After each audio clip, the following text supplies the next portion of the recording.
Hi friends, ఈరోజు మనం తరుణ్ కే స్వప్న అనే లెసన్ గురించి నేర్చుకుందాం.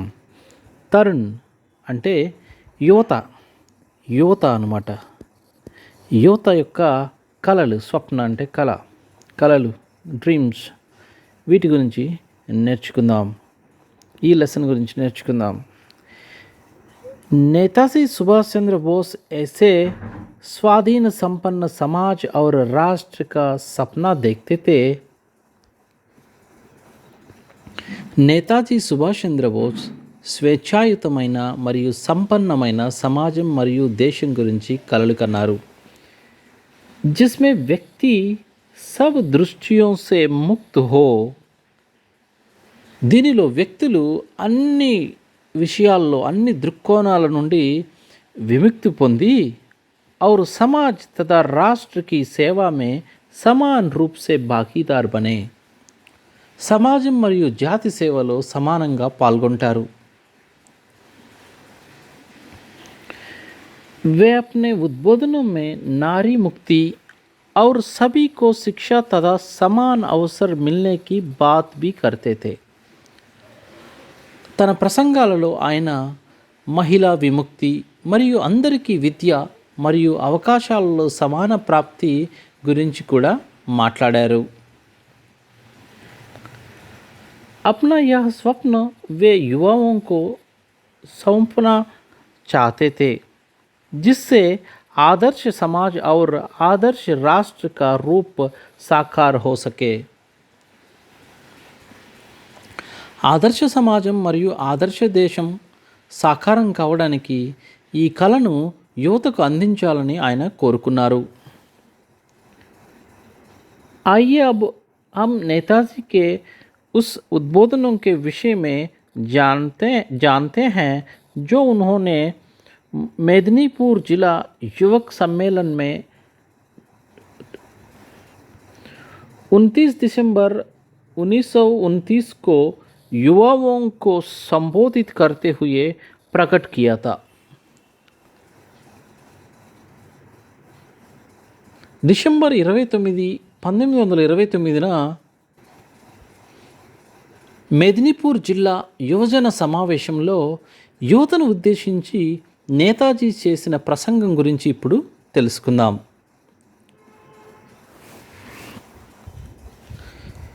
స్వప్నతో అనేకంనే దేక, కలలైతే చాలామంది కంటారు. हमारा नेता स्वर्गीय देशबंधु चित्तरंजन दास ने भी एक स्वप्न देखा था. మన నేత స్వర్గీయ దేశబంధు చిత్తరంజన్ దాస్ గారు కూడా ఒక కల కన్నారు. वही स्वप्न उनकी शक्ति का उत्स बना और उनके आनंद का निजर रहा. ఆనంద్ కా నిర్జర్ రహా. ఆ కళ ఆయన బలానికి మూలంగా, ఆనందానికి మూలంగా మారింది.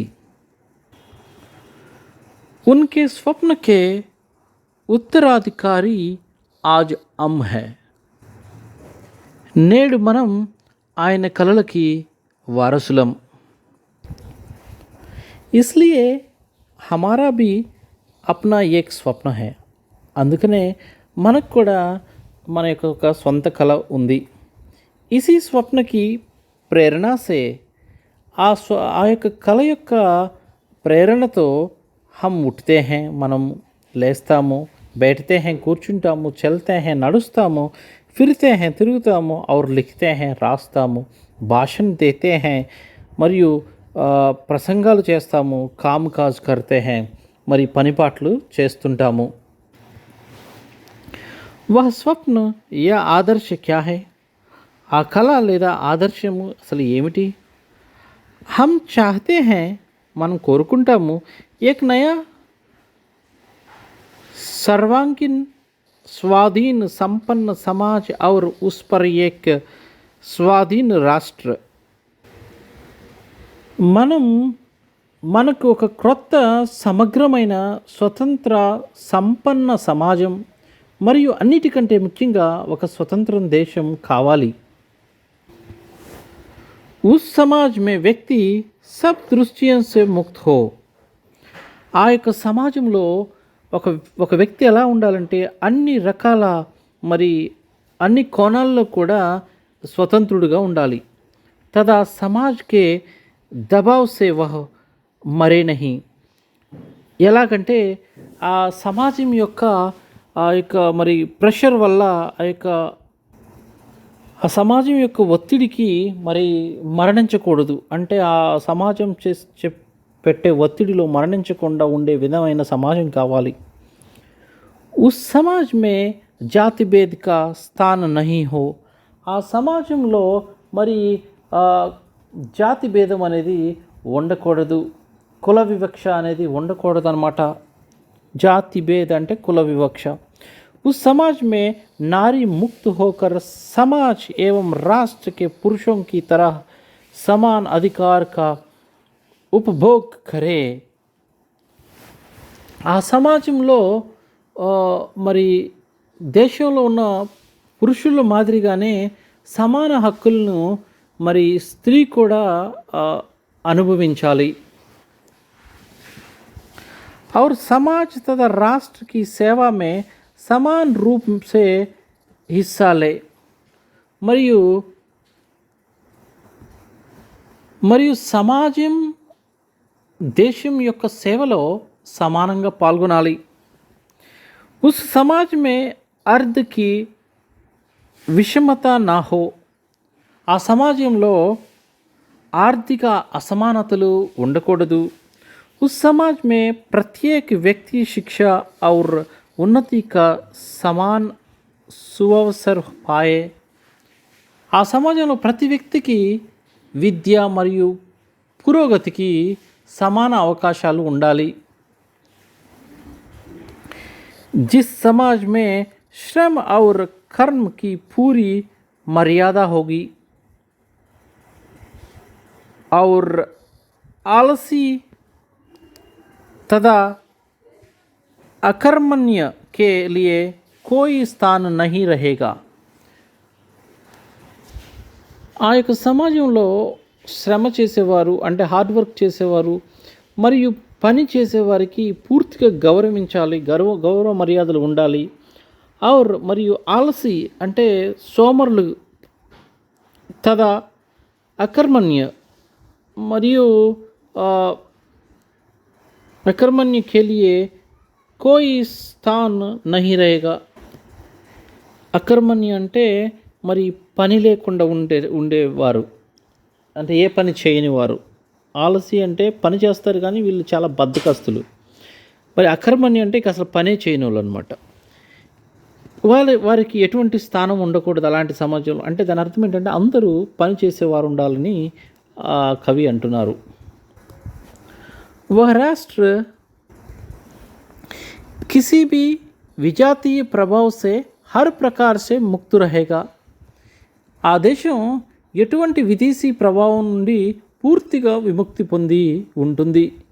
అంటే వేరే దేశం యొక్క ప్రభావం ఆ యొక్క సమాజం మీద ఆ దేశం మీద ఉండకూడదు. जो राष्ट्र हमारे स्वदेशी समाज के यंत्र के रूप में काम करेगा, सर्वोपरि वह समाज और राष्ट्र भारतवासियों का अभाव मिटाएगा. మన స్వదేశీ సమాజానికి సాధనంగా పనిచేసే దేశం, అన్నిటికంటే ముఖ్యంగా భారతీయుల కొరతను తొలగించడమే కాకుండా या भारतवासी के आदर्श को सार्थक बनाकर ही स्थिर नहीं होगा.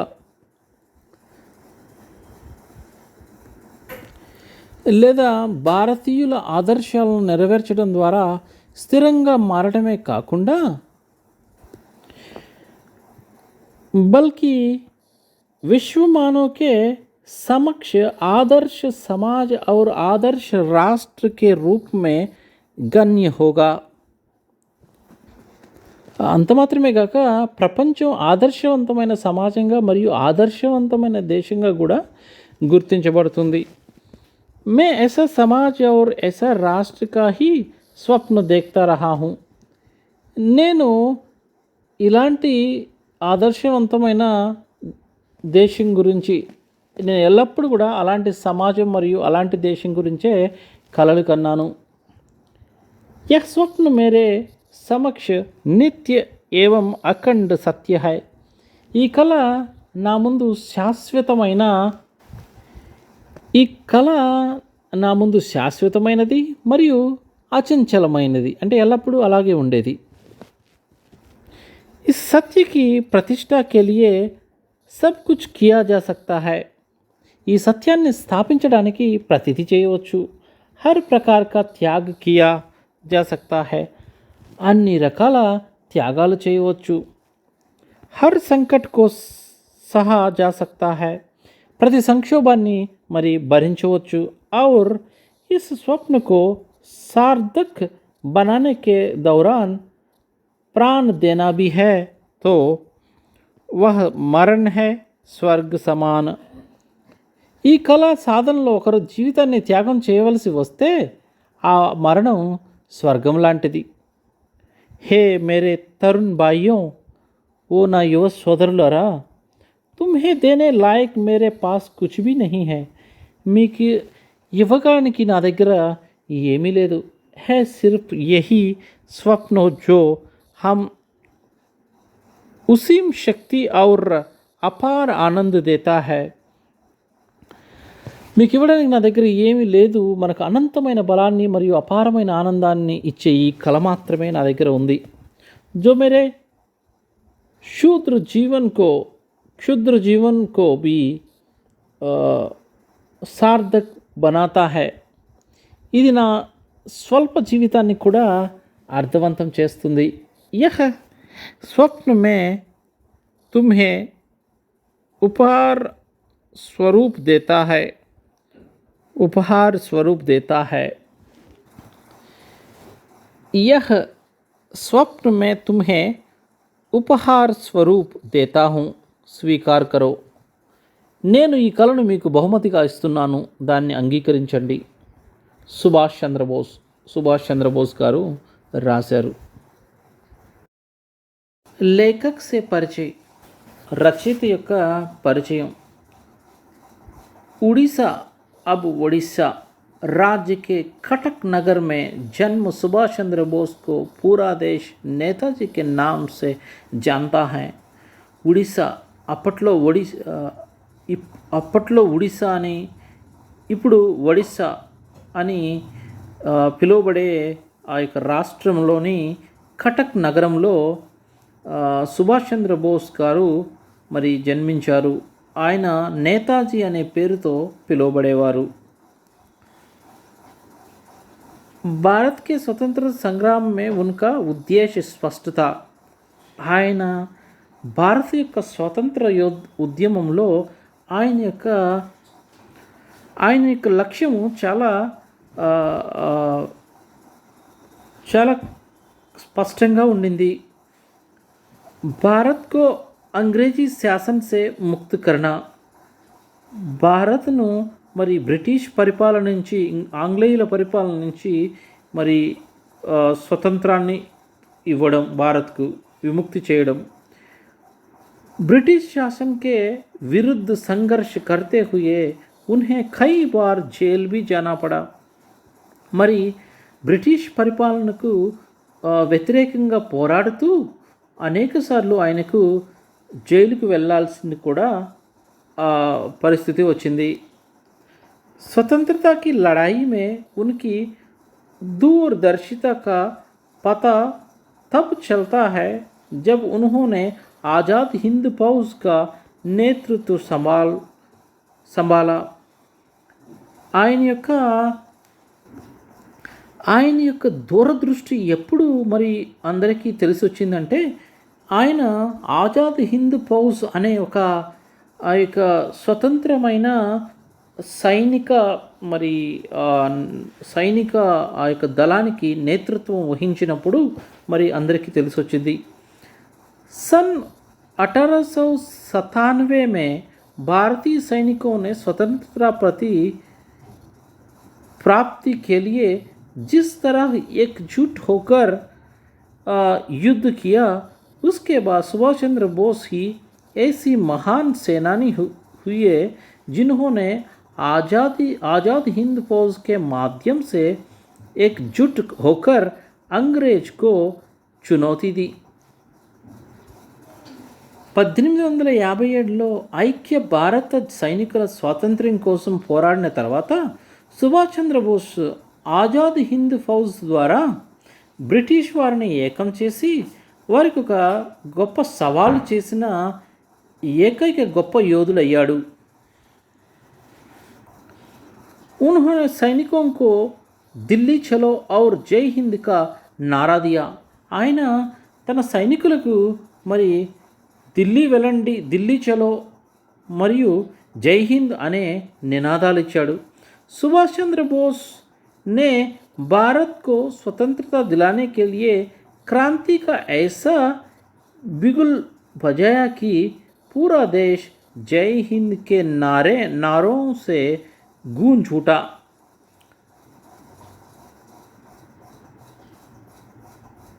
సుభాష్ చంద్రబోస్ భారతదేశాన్ని మరి స్వతంత్రంగా అంటే విముక్తి చేయడానికి ఎలాంటి విప్లవమైన సందేశం ఇచ్చాడంటే, బాకా ఊదాడంటే దేశం మొత్తం జై హింద్ నినాదంతో మరి ప్రతిధ్వనించింది.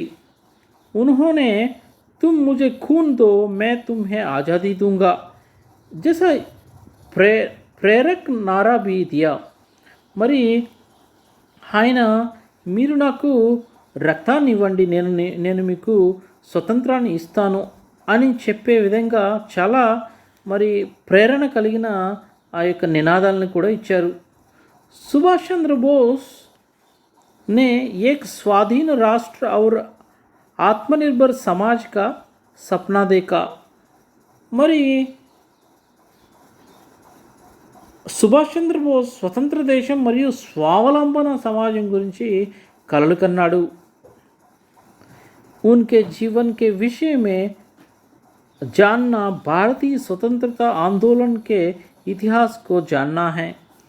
ఆయన జీవితం గురించి తెలుసుకోవడం అంటే భారత స్వతంత్ర ఉద్యమ చరిత్రను అర్థం చేసుకోవడమే. द इंडियन स्ट्रगल उनकी चर्चित पुस्तक है. ద ఇండియన్ స్ట్రగుల్ అనేది ఆయన యొక్క సుప్రసిద్ధ పుస్తకం. प्रकाशन विभाग भारत सरकार ने नेताजी सुभाष चंद्र बोस का वाङ्मय संपूर्ण लेखन, वाङ्मय बोलते हैं इसको, वाङ्मय अंटाరు, प्रकाशित किया है. మరి భారత ప్రభుత్వంలోని ఆ యొక్క సుప్రసిద్ధ పుస్తకము మరి ది ఇండియన్ స్ట్రగుల్ అనేది భారత ప్రభుత్వం మరి ప్రచురించింది. ఆ ప్రచురణకు చక్కని ప్రశంసలు కూడా వచ్చాయి. इस प्रकाशन में మరి ఈ ప్రచురణలో उनके उपलब्ध सभी कार्यों, पत्रों, टिप्पणियों, भाषणों आदि को सम्मिलित किया गया है. ఈ ప్రచురణలో అందుబాటులో ఉన్న అన్ని రచనలు, లేఖలు, గమనికలు, ప్రసంగాలు మరియు మరిన్ని కూడా ఉన్నాయి.